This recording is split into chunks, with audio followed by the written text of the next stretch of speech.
truth most people never figure out. There are muscles you train, and then there are muscles that change everything. Shoulders fall into a completely different category. Wide-capped delts make your waist look smaller without losing a pound, make your chest look thicker without a single extra press, and make your entire upper body look powerful from every angle. But here's what most people never figure out. The way the majority of guys train shoulders is silently killing their results, and they have no idea it's happening. The problem starts with two mistakes that are incredibly common, incredibly damaging, and almost never talked about. The first one is front delt obsession. Every pressing movement you do for chest, every bench press, every dip, every fly, your front delts are already working hard. So when people stack even more front focus work on top of that, like heavy overhead presses and front raises, they're not building balanced shoulders. They're building an imbalance that makes the whole shoulder look flat from the front. The second mistake is ego lifting, and this one hurts more people than almost anything else in the gym. With shoulders, especially the side delts, heavier weight almost always means worse results. The moment you start swinging your body, shrugging your traps, or letting momentum take over, the muscle you're actually trying to grow completely checks out. More weight, less growth. That's the cruel reality of training lateral delts with sloppy form. So what actually matters? One muscle. The lateral deltoid. This is the muscle responsible for that wide-capped look from the front.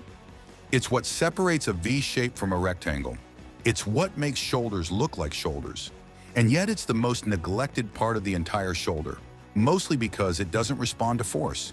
It responds to precision. And that changes everything about how you need to train it. The single most effective tool for building the lateral delt is the cable lateral raise. Not because it looks impressive, but because of what it does that nothing else can replicate. Constant tension. With dumbbells, the resistance shifts throughout the movement. At the bottom of the rep, there's almost no load on the muscle at all. Gravity does most of the work at certain angles, and the delt barely has to fight. Cables don't work that way. From the first inch of the movement to the very last, the resistance stays completely consistent. The lateral delt has no choice but to stay engaged the entire time, which is exactly the kind of sustained stress that drives hypertrophy in a muscle like this. Control is the other major advantage. Dumbbells make it dangerously easy to cheat. A little body swing here, a trap shrug there, and most people don't even notice it's happening. Cables expose every single mistake. The moment tension breaks or momentum sneaks in, you feel it immediately. That instant feedback forces cleaner reps, better mind-muscle connection, and real isolation of the lateral delt instead of spreading the work across muscles that don't need it. There's also a joint health benefit that almost nobody talks about. Because the load is distributed evenly throughout the movement, the cable lateral raise puts significantly less stress on the shoulder joint compared to heavy free weights. For anyone who's ever felt that sharp pinch or grinding discomfort during pressing movements, this is a long-term solution, not just a variation. To do it right, stand next to a low pulley and grab the handle with the hand farthest from the machine. Stable stance, core braced, slight bend in the elbow. Start with your arm slightly across your body, raise it out to shoulder height, pause at the top, then lower it slowly, fighting the cable the entire way down. No leaning, no swinging, no rushing. The moment momentum enters the movement, the lateral delt leaves it, but cables alone won't finish the job. That's where dumbbell lateral raises come in. And when these two movements are paired together, the results are completely different from doing either one alone. The biggest advantage dumbbells bring is freedom of movement. Cables and machines lock you into a fixed path. Dumbbells let your shoulders move the way your individual structure actually needs them to, which means more muscle fibers contributing, especially in the middle portion of the rep where the lateral delt is doing the most work. That freedom also forces constant stabilization. Every rep, small muscles around the shoulder joint are firing to keep the weight under control. Over time, that doesn't just add size, it builds durability. Shoulders that can handle heavier training without breaking down. There's also one small technical detail that most people completely skip over, and it makes a noticeable difference. At the top of the movement, allow your thumb to dip just slightly below your pinky. like you're slowly tilting a bottle to pour water out of it. It's subtle. It doesn't look like much. But research consistently shows this small wrist adjustment increases tension on the lateral delt without adding any extra stress to the joint.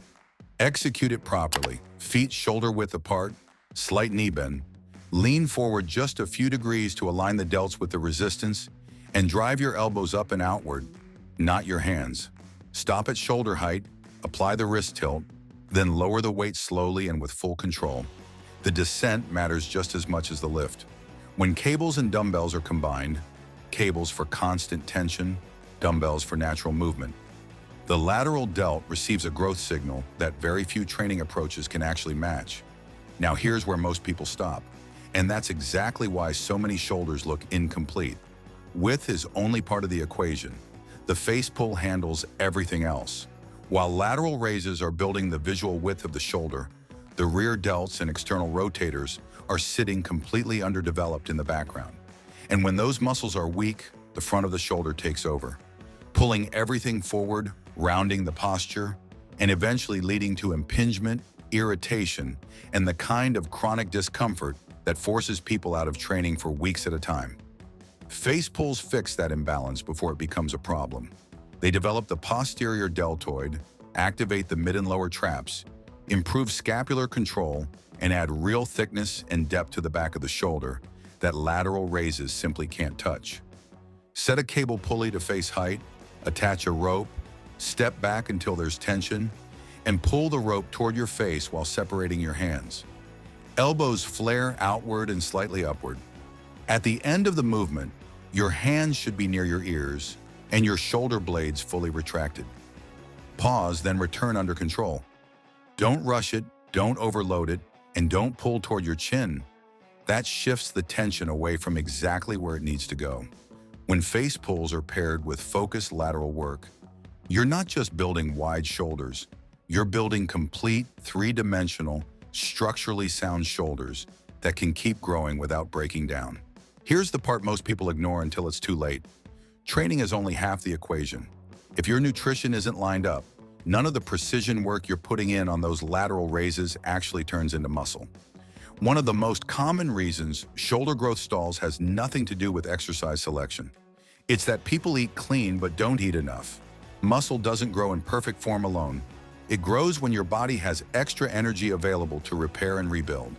A slight calorie surplus, not a dirty bulk, just a small controlled increase, gives your body the resources it needs to take the damage created by training and turn it into actual size. Protein is non-negotiable. If your intake is consistently low, growth is capped regardless of how dialed in your training looks. Carbohydrates fuel the sessions that create the growth signal in the first place, and fats support the hormonal environment that makes recovery and development possible.